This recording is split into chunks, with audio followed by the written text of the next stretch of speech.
Royal media Telugu first చెప్తున్నా, ఈ channel మాత్రం మీకు అగెనెస్ట్ ఉంటుంది. 100% చూపెడతాం, 100% చెప్తాం, 100%. రైట్, మీ పేరన్నా?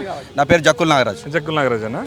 సో 10 ఏళ్ల పాటు మీరు అధికారంలో ఉన్నోళ్ళు, సడన్ గా అధికారం పోయినాక ఎంపీగా గెలిపిస్తే ఏం చేస్తారు ఢిల్లీ? 100%. ఒకప్పుడు 2 ఎంపీలు ఉన్నప్పుడు, 4 ఎంపీలు ఉన్నప్పుడే తెలంగాణ ఎట్లా వస్తుందని చెప్పేసి ఇదే మీడియాలు ఇదే ప్రశ్నించారు. ఢిల్లీ మెడల్ వంచి ఆ 4 ఎంపీలే, కేసీఆర్ గారి తర్వాత 2 ఎంపీలు ఢిల్లీ మెడల్ వంచి తెలంగాణ తీసుకొచ్చిర్రు. అదే విధంగా ప్రశ్నించే గొంతు బోయినపల్లి వినోద్ కుమార్ గారు లాంటి వాళ్ళు ప్రశ్నించే గొంతు, తెలంగాణ కోసం ప్రశ్నించే గొంతు వినోద్ కుమార్ గారు.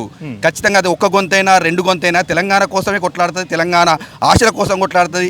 కనుక ఖచ్చితంగా ఒక్క గొంతైనా 2 గొంతులైనా తెలంగాణ కోసం కొట్లాడే గొంతుగా వినోద్ కుమార్ గారు, తెలంగాణ ప్రయోజనాల కోసం కొట్లాడేది వినోద్ కుమార్ గారు. మీరు గతంలో చూసినాం, మన కాంగ్రెస్ ఎంపీలకు ఓట్లు వేసినాం, బీజేపీ ఎంపీలకు వచ్చినాం. ఒక్కసారన్నా తెలంగాణ ప్రాంతానికి రావాల్సిన హక్కుల గురించి కొట్లాడిరా చూడండి, ఒక్కసారి కూడా ఎవరు కొట్టాలి. అదే బీఆర్ఎస్ ఎంపీలు కొట్లాడిరు, ఎంపీలు కొట్టాడారు. మా యొక్క తెలంగాణకు రావాల్సిన ఏదైతే విభజన హామీ చట్టాలు ఉన్నాయో, సేమ్ పాయింట్. మీరు ప్రశ్నించే గొంతుకలు ఉండాలని మీరు మాట్లాడుతారు కదా. 10 ఏళ్ల కాలంలో మీకు 88, ఐ థింక్ ఇంకొకటి కలిపితే 89 ఇచ్చినాక మీకు ఎందుకు సరిపోలేదని కాంగ్రెస్ వాళ్ళని విలన్ చేసుకోరు, లేకపోతే ప్రతిపక్షాలు ఎందుకు కొన్నారు? ప్రశ్నించే గొంతుకలు ఉండాలని తెలియలేదా? ఖచ్చితంగా ఆ రోజు మేము ఏమైతే ఉన్నారో మాతో పాటు తెలంగాణ కొత్తగా వచ్చినప్పుడు అందరం కలిసి వస్తామని చెప్పేసి వాళ్ళు అన్నారు.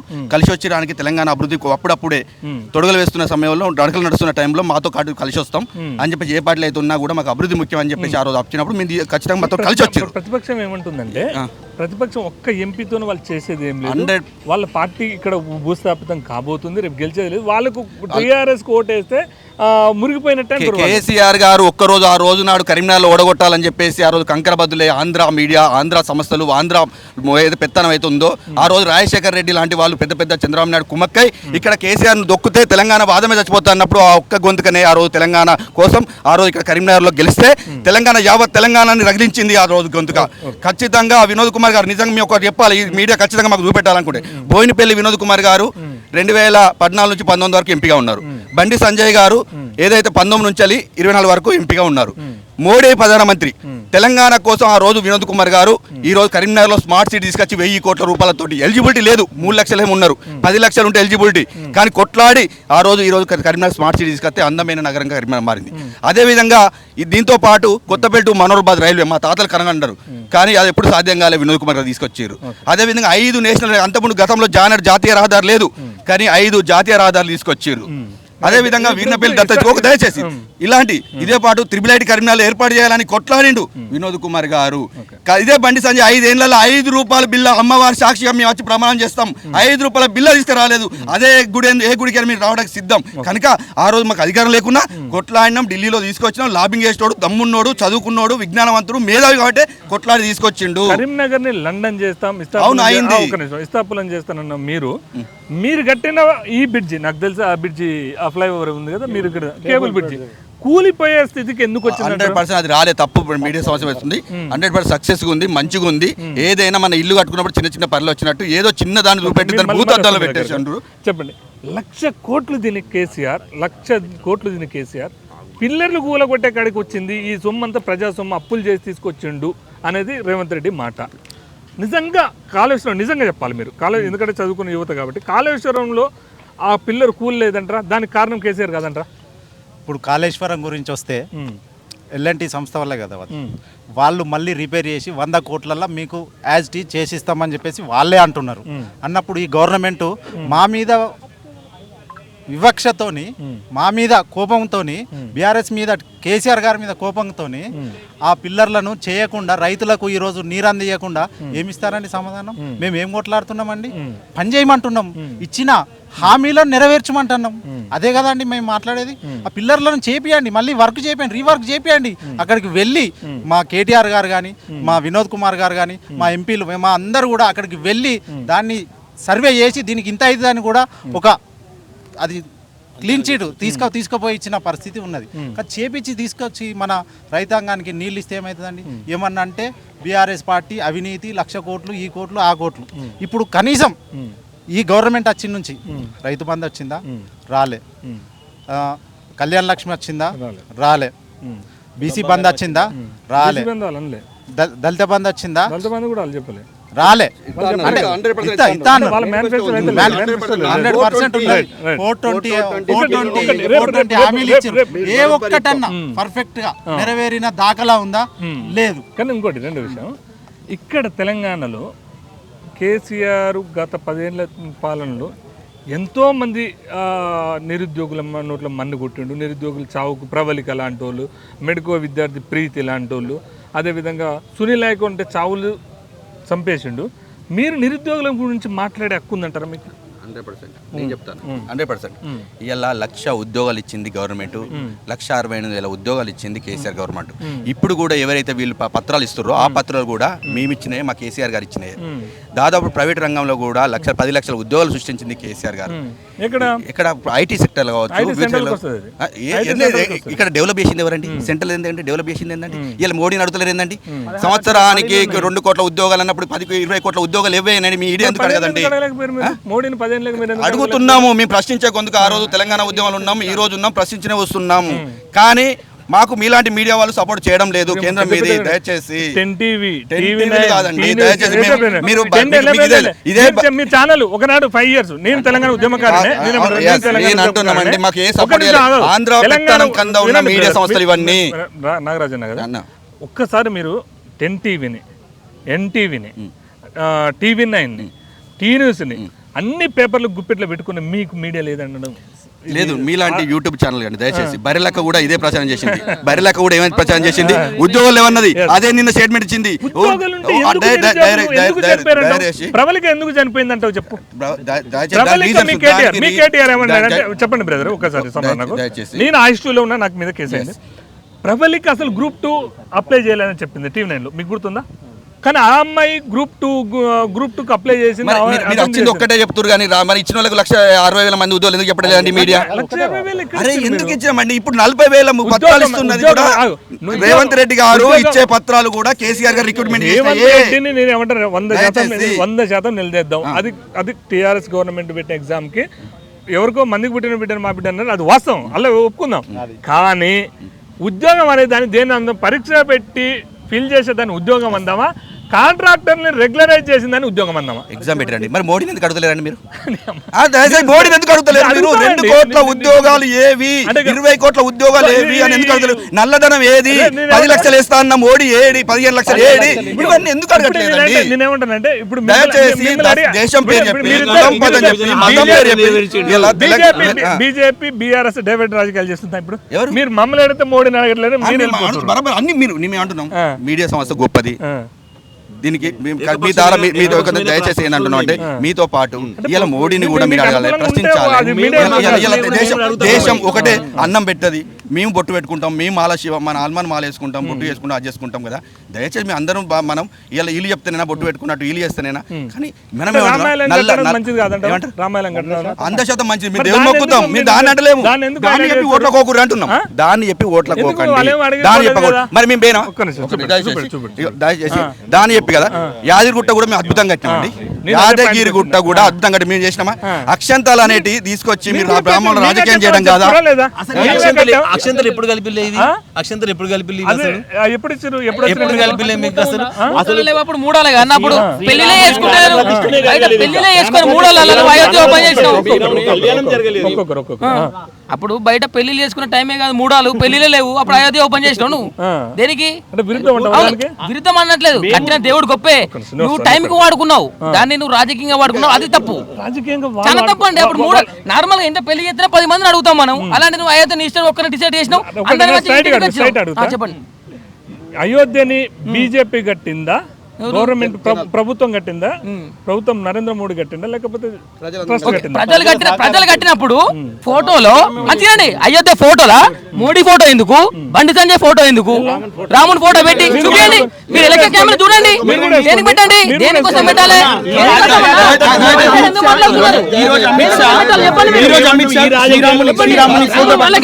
రాముడు ఓన్లీ బండి సంజయ్కేనా, రాముడు మోడీకేనా? అమిత్ షా ఎలక్షన్ మీరు ముక్త కాదన్నారు. శ్రీరాముని ఫోటో పట్టుకొని ఎలా క్యాంపెయినింగ్ చేస్తున్నారు? మీరు ఏం చేసిరో డెవలప్మెంట్ చెప్పండి. మీ ఇప్పుడు కూడా బండి సంజయ్ కరీంనగర్ యువత మేము అందరం కూడా తెలంగాణ ఉద్యమంలో ఇక్కడ రాజకీయంగా చేయాల్సిందేంటి? వాళ్ళు అభివృద్ధి గురించి మాట్లాడాలి. ఎంతసేపు మతం, కులం, దేవుళ్ళు, దైవం. మీరు కూడా తెలంగాణ ఉద్యమంలో ఉన్నారు, మీతో పాటు వీళ్ళందరూ ఉద్యమం ఉన్నారు. మా మీద ఒక్కొక్కరి మీద 25 కేసులు 30 కేసులు ఉన్నాయి. దయచేసి మేమేమంటున్నాం అంటే వీళ్ళు ఏ రోజు నాడు బండి సంజయ్ తెలంగాణ ఉద్యమంలో కలిసి రాలేదు. దయచేసి మీరు దేవుని కాదు, నువ్వు చేసిన ఈ 5 ఏళ్లలో ఒక అభివృద్ధి చెప్పండి అంటున్నాం. ఒకటే అభివృద్ధి కోటేది స్మార్ట్ నగరాల. ఈయన స్మార్ట్ సిటీ తీసుకొచ్చినప్పుడు ఈయన కార్పొరేటర్ అండి, ఈయనకు అవగాహన లేదండి. పేపర్ ఇస్తే చదవడండి. దయచేసి ఓ ఇంగ్లీష్ పేపర్ ఈ పార్లమెంట్ ఒక్కటి చూపెట్టండి. ఇప్పుడు కొట్టండి, మేము కొడతామండి. పార్లమెంట్ లో ఒకసారి మాట్లాడి చూడండి, కొట్టండి పార్లమెంట్ లో. బండి సంజయ్ మాట్లాడిన ప్రసంగాలు విందాం మనం. ఎవరు మాట్లాడినారు, ఎవరు కొట్లాడి, ఎవరు చేసిన తెలంగాణ కోసం, ఎవరు ఫైట్ చేసిన చూద్దాం మనం. చదువు రాని వాళ్ళు రాజకీయాలు రావద్దని రావాలి కానీ చెప్పులు మల్సూర్ అని చెప్పేసి చెప్పులు కొట్టుకుంటేనే ఎమ్మెల్యే అండి, చెప్పులు కొట్టుకునే మళ్ళీ చనిపోయింది. ఈయన ఢిల్లీ పార్లమెంట్ ఎంత గొప్పదండి. ఈ పార్లమెంట్ లో ఏం మాట్లాడతారండి? ఇక కేసీఆర్ గంట పార్లమెంట్ వేరండి. అసెంబ్లీలో కూడా ముఖ్యమంత్రి సహాయన పట్టుకుని రండగారు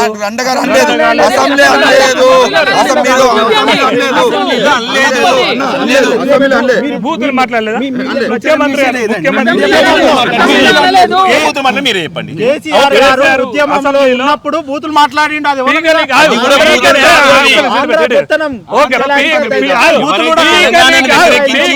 పీకనికి వచ్చిర్రా మీరు ఇడికి అంటే బూత్ అయితే కాదా?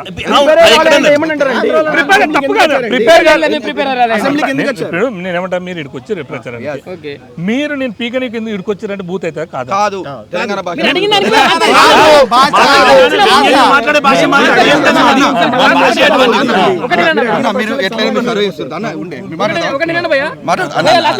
కాంగ్రెస్ బీజేపీకి ఓటేస్తే కండలో నీళ్ళు వస్తాయి, కేసీఆర్ ఓటేస్తే పొలంలో నీళ్ళు వస్తాయి.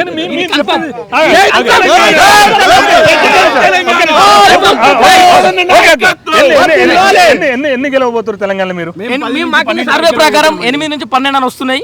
8 వస్తేనే వినండి, 8 వస్తేనే తట్టుకోరు. ఒకవేళ కర్మగాలు 12 వచ్చినాయి అనుకో, ఈ 2 పని అవుట్. ఫ్యూచర్ లో అయితే శాసిస్తాడండి. 8 నుంచి 12 వస్తే దేశ రాష్ట్రాన్ని శాసిస్తాడు. ప్రధానమంత్రి కావాల్సిన అవసరం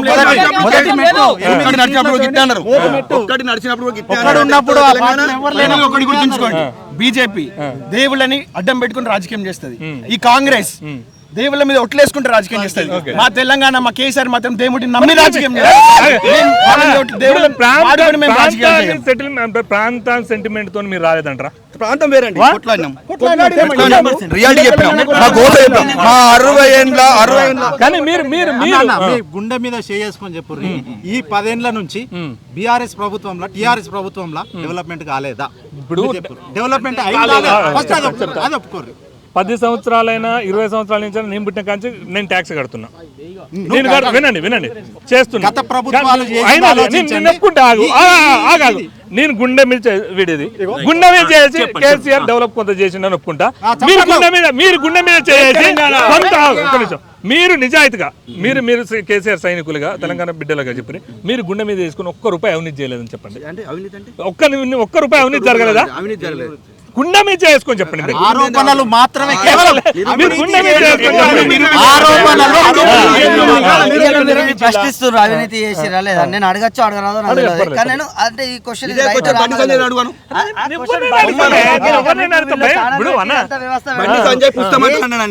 పుస్తే మాటలు అమ్మి నేను రాజకీయం చేస్తున్నా, నాకు ఏం లేవు, మీ దండం పెడతా.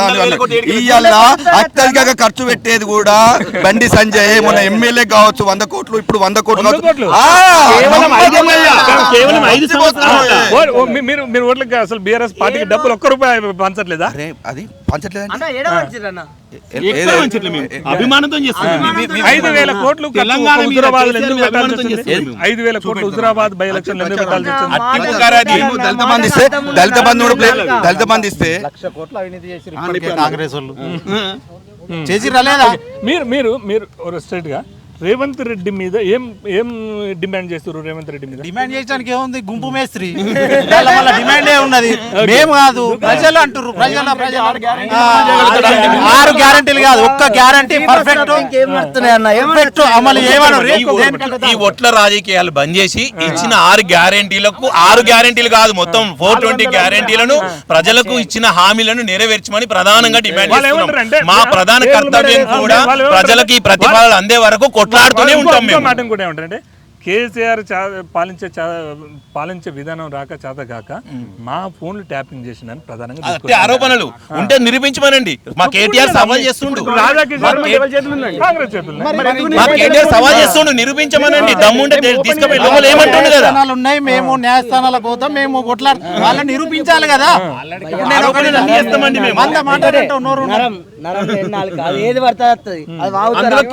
రేవంత్ రెడ్డికి అయితే అడ్డు అదుపు లేని నాలుగు మీరు ఓకే ఇంత మంచిగా మాట్లాడారు కదా. స్ట్రైట్ గా కాంగ్రెస్ మీద ఆరోపించింది మీరు స్ట్రైట్ గా చెప్పాలి నాకు.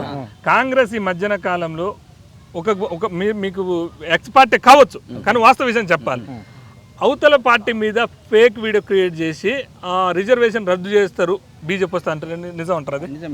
అది మాట్లాడారు కదండి, రిజర్వేషన్ రద్దు చేస్తారంట బీజేపీ వస్తే. ఎవరు చేస్తారు కావచ్చు, వాళ్ళ చేతులు ఉందండి. వాళ్ళు ధర్మపురి ఎంపీ అరవింద్ గారు ఏం చెప్తారంటే మా చేతిలో రాజ్యాంగం మార్చే హక్కు ఉంది, రిజర్వేషన్లు మార్చే హక్కు ఉంది అని ఆయన కూర్చుని అన్ని హక్కులు ఉన్నాయి అన్నాడు. మా రిజర్వేషన్ మా బీసీలే కొడతారా అండి, మా ఎస్సీలే కొడతారా అండి? మీరు వాళ్ళే చెప్తారు కదా అండి, మీరు నమ్ముతారా అంటే వాళ్ళే చెప్తారు కదా. రేవంత్ రెడ్డి అంటే కాంగ్రెస్ ఆరోపణకి మీరు నమ్మొచ్చు అంటే ఒక ఎంపీ అరవింద్ గారు ఒక ఎంపీ మోడీ గారి దగ్గర వ్యక్తి, ఆయనే స్వయంగా చెప్తుండండి మీరు రిజర్వేషన్లు మార్చే హక్కు మాకుంది. రిజర్వేషన్ కాదు, రాజ్యాంగాన్ని రిజర్వేషన్ కాదు, రాజ్యాంగాన్ని మార్చే శక్తి ఏ పార్టీ అయినా ఉంటుంది. రిజర్వేషన్ల గురించి నేను విన్నది. ఇంకొకటి ఏంటంటే గతంలో ఇందిరాగాంధీ చాలాసార్లు దాన్ని ఇది చేసుకుంది, అంటే దాన్ని కొంచెం చేంజ్ చేసింది, మారవడం కాదు, దాన్ని సవరణ చేసింది. కేసీఆర్ కూడా అన్నాడు కానీ అప్పుడు యాక్సిడెంట్ కాకపోతే కేసీఆర్ ఏమన్నాడు, సవరణ ఎప్పటికైనా చేసుకోవచ్చు అని కేసీఆర్ చెప్పిండు అంతే. సేమ్ ఇప్పుడు కూడా వాళ్ళు అదే చెప్పినారు. అదే రోజు కేసీఆర్ కూడా ఇదే చెప్పాడు, సంస్కరణలు చేసుకోవచ్చు ఆల్రెడీ జరిగినాయి అన్ని ప్రూఫ్స్. సౌండ్ పెట్ట మారుస్తాం కూడా ఫస్ట్ స్టార్టింగ్ నుంచి మేమే తయారు చేసేది. ఫస్ట్ స్టార్టింగ్ నుంచి పెట్టండి. మాకు సెక్యులర్ పదం తీసేయాలా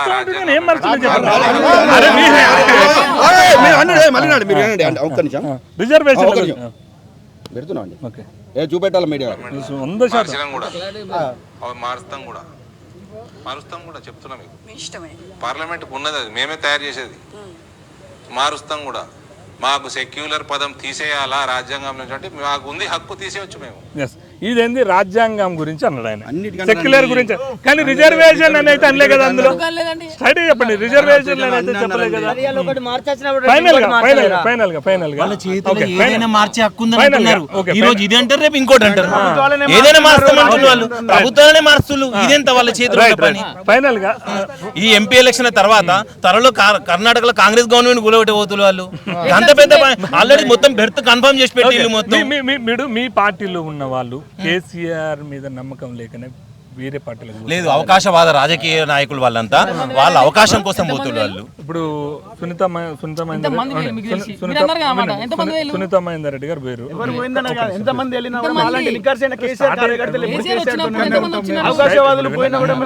చెప్పండి. ఇప్పుడు స్ట్రైట్ గా చెప్తాను నేను. సునీత మహేందర్ రెడ్డి పోయింది, రంజిత్ రెడ్డి పోయిండు, కడియం సిఆర్ పోయిండు, దానా నాగేందర్ పోయిండు, ఇలా ఒక 5-6 పోవచ్చు కాక. కానీ వరుసగా మీరు కూడా అవసరం ఆ రోజు అవకాశవాదం కోసం పిలిపించుకున్నలే పోతున్నారు. మేము అవకాశవాదం కోసం మేము పిలిపించుకోలేదండి. తెలంగాణ అభివృద్ధి పదంలో తీసుకుపోవాలంటే అందరినీ కలుపుకొని పోవాలని చెప్పి అందరి సమిష్టి నిర్ణయాలతో ముందుకు పోయినాం. తెలంగాణ అభివృద్ధి చేసుకున్నాం. పార్టీ నుంచి మారే వాళ్ళకి అవకాశవాద రాజకీయ నాయకులు వాళ్ళకి ఏం తక్కువైంది ఇక్కడ? మేమేం కేసీఆర్ వాళ్ళకి ఏం సునీత మహేందర్ రెడ్డికి ఏం తక్కువ చేసిండండి? నాగేంద్ర ధ్యానం ఎందుకు ఏం తక్కువ చేసిండండి? ఎవరికి తక్కువ చేసింది? కడియం శ్రీగారికి ఏం తక్కువ చేసిండండి? డిప్యూటీ సీఎం ఇచ్చింది కదా.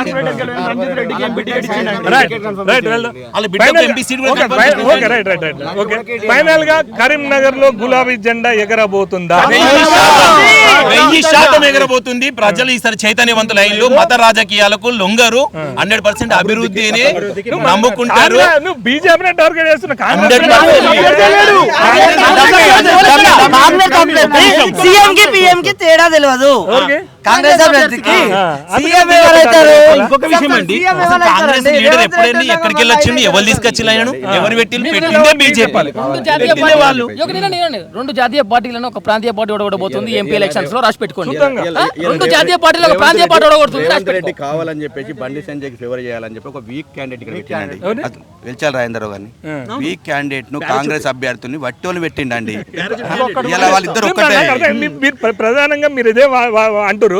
బలమైన అభ్యర్థుల లిస్ట్ మీరు చెప్పారు. మరి ఎవరు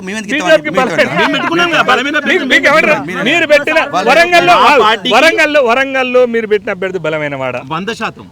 భువనగిరిలో మీరు పెట్టిన ఉద్యమ నాయకులను పెట్టుకున్నాం మేము.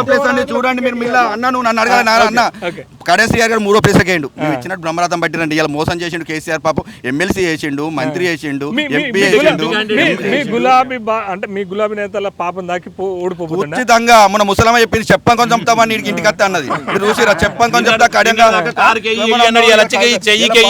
కేసీఆర్ ను మోసం చేసిపోయింది అని చెప్పం కొడతా అంటుంది. ఖచ్చితంగా ఓట్లతో కాదు చెప్పులతో కొడతారు కేసీఆర్ ని. కాల్చి పెట్టుకో. ఆఫ్టర్ ఎంపీ ఎలక్షన్స్ తర్వాత రేవంత్ రెడ్డి గారు బీజేపీలో కలుతున్నారు. ఇది మాత్రం ఇది రాజపేటకు 100%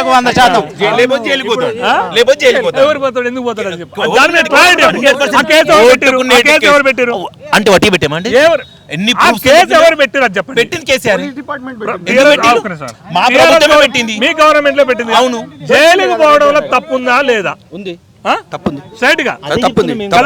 లేకపోతే బీజేపీలో పోకపోతే జైలు పోతాడు అనేది తప్ప. చౌదరి గాలి జనార్దన్ రెడ్డి, రమేష్, మన సీఎం రమేష్, వీళ్ళందరూ తెల్లారితే అదేంటి సరుపు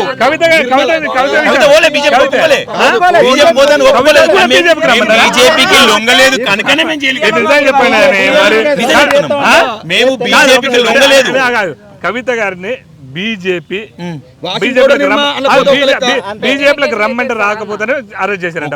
కవిత గారినే కాదండి, ప్రభుత్వాన్ని లొంగదీసే ప్రయత్నం చేసిండు. మా ప్రభుత్వం మీద ఆరోపించింది ఏంటంటే బీజేపీ బీఆర్ఎస్ ఒకటి అసెంబ్లీలో బీజేపీ బీఆర్ఎస్ ఒకటి మీరు రాజకీయం చేసి ఎక్కడ కనబడ్డదండి? మా కవితను తీసుకుపోయి లోపలేసినాక మేము వాళ్ళు ఎక్కడ బండి సంజయ్ ఓడగొట్టింది వాళ్ళండి. బండి సంజయ్ ఓడగొట్టింది వాళ్ళని మా గంగల కమలాకరణ కాదా? మనకి కేసీఆర్ దగ్గర పోటీ చేస్తే అట్లయితే ఒప్పందం అయితే ఆయన పెట్టుకున్నట్టు అట్లా అదే పాటు మన ధరంపూరి అరవింద్ ఓడగొట్టింది వాళ్ళు మామూలు కాదా? ఇటల రాజేంద్రని ఓడగొట్టింది కాదా? అంటే మరి నిజంగా మీరు అన్నట్టు మీరు కలిసి ఉంటే వీళ్ళు గెలవాలి కదా. ఎలక్షన్ల ముందు ఎందుకు కవితను అరెస్ట్ చేయాలి? ఎందుకు పోలే? ఎలక్షన్ల ముందే వాళ్ళు మొత్తం రాజకీయం చేసి ఓట్ల రాజకీయం కోసం ఇదంతా ఇన్ని రోజులు ఈ కేసు ఇంకా 2 ఏళ్ళకి చెప్పినా ఇంకా 3 ఇది సత్యం, ఇది అక్షర సత్యం. ఇంకా 2-3 ఏళ్ళకైనా 4 ఏళ్ళకైనా తీర్పు వచ్చేటప్పుడు నిర్దోషిగా బయటకు వస్తుంది కావాలని చెప్పేసి. రియల్ కన్నా రియల్ చెప్తున్నా. మీరు చూడండి ఇంకా 3 ఏళ్ళకైనా కావాలని చెప్పి ఈ కేసు ఇప్పటికి 3 years నుండి రన్ అవుతుంది.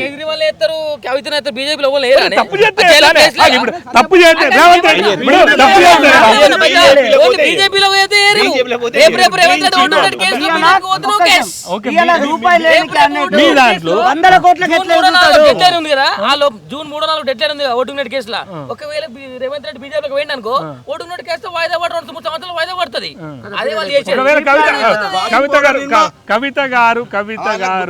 కవిత గారు బీజేపీ కప్పుకుంటే పోకపోవా? పోకపోతుండే. మేము కప్పుకోం కాబట్టి పోయినాం కదా. ఈ రోజు మేము బీజేపీ కప్పుకోం కాబట్టి ఈ రోజు ఎంపీ ఓడిపోయిన కవితను కూడా బీజేపీ తీసుకుంటుంది. ఈ రోజు ఈడీ కేసీఆర్ బిడ్డ అండి, బ్రాండ్ అండి, జాగు అధ్యక్ష అండి. ఆమె ఎంత కిరణ్ కుమార్ రెడ్డి తీసుకున్నారు.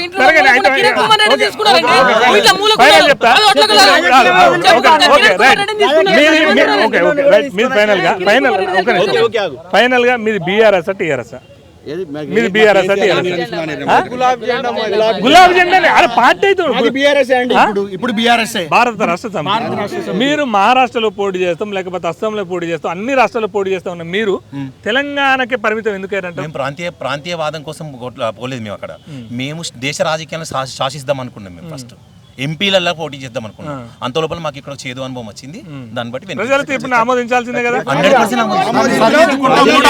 ఆమోదించినాం, మళ్ళీ రిటర్న్ ఇప్పుడు కొడుతున్నారు, చెప్పులు అందుకొని చంపుతా ఉన్నారు. చూసినావు కదా, నీళ్ళు లేవు. అయ్యో తప్పు చేసినాం, తప్పు చేసినాం మళ్ళీ కేసీఆర్ రావాలి. నేనైతే చెప్తా, కేసీఆర్ ఉద్యమ నాయకుడు అని ఒప్పుకోవాల్సిందే. కానీ మీ గులాబీల అహంకారం మిమ్మల్ని ఆగం చేసింది అనుకుంటున్నాను నేను. నిజమా కాదా? వామన్ రావు మర్డర్ కేసు, ప్రధానంగా వామన్ రావు మర్డర్ కేసు, ప్రతిపక్ష నేతల మీద ఇది చేసుడు, చాలా మంది మీద దాడులు చేసుడు, భౌతిక దాడులు, అదే మిమ్మల్ని దించింది అనేది మీ ఆత్మ. మీ ఒక్కసారి మమ్మల్ని దించడానికి కారణం వాళ్ళ 420 హామీలు. మేము 2000 ఇస్తా అంటే వాళ్ళు 4000 ఇస్తా అన్నారు. మేము 10,000 ఇస్తా అంటే వాళ్ళు 15,000 ఇస్తా అంటారు. మేము కేసీఆర్ మొన్న కేసీఆర్ బ్రహ్మాండంగా పనిచేసినా కూడా ఇంకేమో ఆశ, ఇంకా మనకు వచ్చేటి ఎట్లయినా వచ్చినాయి, నీళ్ళు వచ్చినాయి, కరెంట్ వచ్చింది, ఇంకా వాళ్ళు ఏదో ఇస్తారట అని చెప్పేసి నమ్మి ఓటేసారు. ఇవాళ మీరు ఊళ్ళకి పోతే వెళ్తలేదండి, అడుగుతలేరా అండి? ఈ కేసీఆర్ ఉన్నప్పుడు అద్భుతంగా ఉండనాయా? ఇవాళ వీళ్ళు వచ్చిన తర్వాత రేవంత్ రెడ్డి వచ్చిన అంటే కాదు, వాళ్ళు దొంగ హామీలు అండి. ఎక్కడ పడితే అక్కడ గెలిచిన 3 వారాలలోనే 40 రోజులు 100 రోజులని అన్ని హామీలు చేసామని చెప్పి కరీంనగర్ లో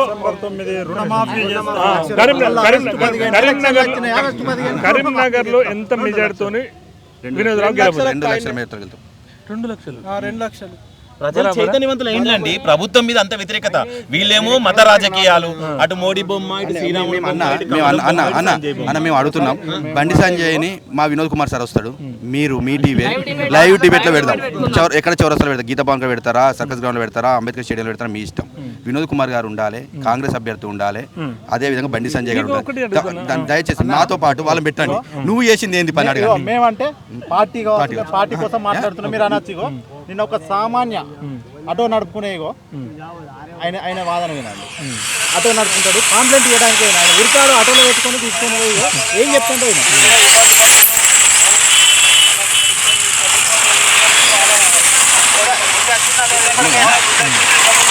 బుద్ధి వచ్చిందట మాకు చేతి కోటేస్తే మాకు బుద్ధి వచ్చింది. మీరు పెట్టండి. వినోద్ కుమార్ సార్ మా తరఫున మేము రిక్వెస్ట్ చేస్తాం, మా యువకుల తరఫున, మా విద్యార్థి నాయకుల తరఫున మేము సపోర్ట్ చేస్తాం. బండి సంజయ్ కూడా తీసుకురాలి. అమ్మవారి సాక్షి అయినా పర్లేదు, మా సార్ రావడానికి సిద్ధంగా ఉన్నాడు. ఈ 5 ఏళ్లలో ఏం చేసిండో ఆయన చెప్తాడు, ఈ 5 ఏళ్లలో ఈయన చేసిండు ఏం చెప్పాలి, వెలిచారు రాజేంద్ర అత్త ఏం చేస్తారో చెప్తారు. మీరు ఇది పెట్టిన తర్వాత జనాలు చూసి స్పందిస్తారండి, ఏం చేస్తారు ఇవ్వలేకూడదు. కానీ పర్ఫెక్ట్ కనుక దయచేసి చర్చ పెట్టండి. దేవుడు వినోద్ రావు మీకు ఆల్రెడీ కరీంనగర్ అంటేనే గులాబీకి అడ్డ, ఉద్యమ నేపథ్యం, చైతన్యవంత గడ్డ. ఒక్కొక్కరికి దాదాపుగా 60,000, 50,000, 70,000 మెజార్టీ వచ్చింది అప్పుడు 2018లో. ఎందుకు ఓడిపోయింది అంత మెజార్టీ వచ్చిన వినోద్ రావు? సెంటిమెంట్ హార్ట్ అటాక్ వచ్చిందని ఒకసారి అడ్డం పడ్డాడు. నాకు అన్న 3 సార్లు ఓడిపోయారని దండం పెడితే పుస్తకం మాట్లాడుకున్నాను. సెంటిమెంట్ మనం ఎంత డెవలప్ చేసినా తెలంగాణ ప్రాంతంలో సెంటిమెంట్తో చేసే రాజకీయాలు ఉన్నాయి. గతంలో సెంటిమెంట్ రాజకీయాలు ఇలా గీడి దాకా తీసుకొచ్చి కరీంనగర్ ప్రజలు సెంటిమెంట్. ఆయన చౌరస్తాలో లాస్ట్ బహిరంగ సభలో మాట్లాడతారండి, మళ్ళీ ఈ సభలో కూడా వాడతారు. నువ్వు చూడండి ఎక్కడొక్కడ ఏంటంటే మీరు కామన్ కాడ పెద్ద బహిరంగ సభ వచ్చి అటు పిల్లలు పడిపోయింది. అబ్బో నేను మాట్లాడిపోయినా పుస్తకం నాకు రూపాయలు లేదు, మీ దండం పెడతా మీరే అని చెప్పి ఓట్లేసారు. ఓడిపోయినాక కేసీఆర్ బాత్రూమ్ లో పడలేదు, ఇది ఒక నాటకం, ఇది కూడా సెంటిమెంట్ నాటకం. చూసిండ్రా హార్ట్ అటాక్ వచ్చింది కూడా మీరు చూడలే కదా, చెప్పారు కదా లైవ్ లో పెద్ద కరెక్ట్ కాకపోతున్నా 100%. నీకు ఆయనకు సెంటిమెంట్ వాడుకోవడం తెలుసు. ఇలా అత్యధికంగా ఖర్చు పెడుతున్న ఎంపీలల్లా తనొక్కడు. ఇలా అన్ని ప్రభావితం చూడాలని చెప్తున్నాను. ఆయన దగ్గర ఎక్కడండి ఇన్ని పైసలు ఎక్కడండి? ఇలా రాష్ట్ర అధ్యక్షుడు ఎందుకు తీసుకొచ్చిందండి? అందరూ అడుగుతారు కదా, రాష్ట్ర అధ్యక్షుడు ఎందుకు తీసుకొచ్చారని? ఈయన చేసిన అవినీతి కావా? ఇలా ఆయన మీలాగా ప్రాంతీయ పార్టీ కాకపోతే ఏంటంటే కేసీఆర్ పుట్టిన కాంచి చచ్చిపోయింది ఇంకొకటి ఉండాలి, వాళ్ళ కొడుకు అందరు మారుతారండి. తెలంగాణ కోసం కేసీఆర్ చూడండి, కేసీఆర్ గారు ముఖ్యమంత్రి అయినారు, రాష్ట్ర అధ్యక్షుడు, వాళ్ళ కొడుకుని ఇది చేసిండు. ఇన్ని పదవులు ఒకే కుటుంబానికి అవసరం అంటావా? మొత్తం వాళ్ళ కుటుంబాలకు ఉంటే 15-16 మినిస్టర్లు మొత్తం వాళ్ళ కుటుంబాలే ఉండాలి. మినిస్టర్లు మీకు వాళ్ళ కుటుంబానికి ఇచ్చినట్టయితే ఇన్ని మినిస్టర్లు వాళ్ళ కుటుంబాలు ఇచ్చుకుంటారు. ఎందుకు ప్రశ్నిస్తలేరు? ఈ రోజు ఖమ్మం అభ్యర్థి ఎవరండి? ఖమ్మం అభ్యర్థి ఎవరు? ఇలా ఎంతమంది రాజగోపాల్ రెడ్డి నేను లెక్క చెప్తే విను బ్రదర్, 42 మంది పైగా కుటుంబం ఉంది అది కాంగ్రెస్. నేను చెప్తున్నా కదా, ఈ రోజు ఎందుకు కావట్లేదండి? కానీ అడుగుతూనే ఉన్నా కానీ స్ట్రైట్ గా మీరు కూడా ఈ కుటుంబం కాంగ్రెస్ అడుగుతారు, బీఆర్ఎస్ అడుగుతారు, బీజేపీని అడగరట. వాళ్ళు చెప్పి ఓపెన్ ముందే చెప్పి వాళ్ళు మనకి ఓన్లీ బీజేపీ ఎవరు? నేను అట్లా అనలే, నేను బీజేపీ మీరు అడిగింది మీకు ఎగనెస్ట్ అన్నా, నేను మీకు ఎగనెస్ట్ అన్నా, అర్థమైందా? స్ట్రైట్ గానే అన్నా. ఎందుకు నేను ఎగనెస్ట్ అన్నా, ఎందుకు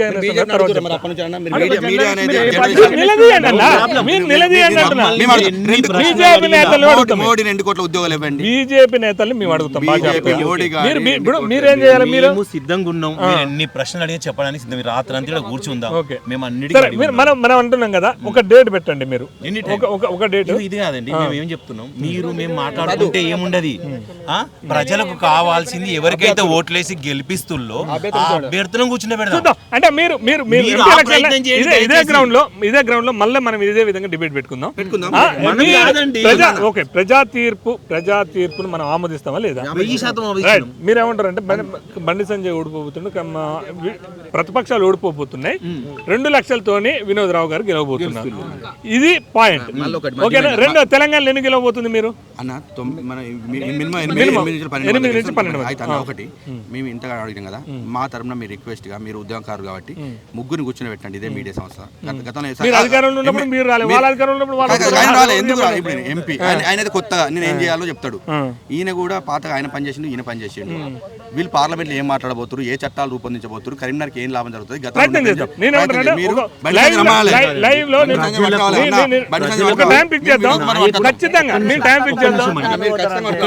ప్రయత్నం కాదండి. ప్రజలకు అభ్యర్థుల సత్తా తెలియాలి, ఎవరికి ఎంత తెలివి ఉంది, ఎవరు మేధావులు, ఎవరు అభివృద్ధిలో ముందుకు తీసుకుపోగలుగుతారని తెలియాలంటే మీరు తప్పకుండా కేసీఆర్ ఒక లైవ్ డిబేట్ టీవీ నైన్కి వస్తే టీఆర్పీ రేటింగ్ చూడండి ఒకసారి.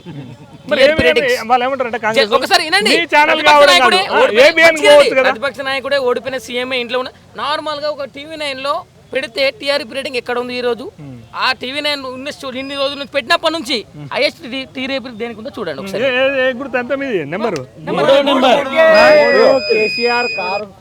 మీరు కరిమేల సర్వే చేసుకుని ఆలీలు బీదమని చెప్తారా? మాకే గుర్తురాలి. మీరు కూడా దయచేసి మేధావుని గెలిపించి ఇప్పుడు మీరు మమ్మల్ని ఇప్పుడు మేధావులని గుర్తించారు, అప్పుడు మమ్మల్ని పని చేసినప్పుడే అంటే మేము యూట్యూబ్ ఛానల్ పెట్టి న్యూస్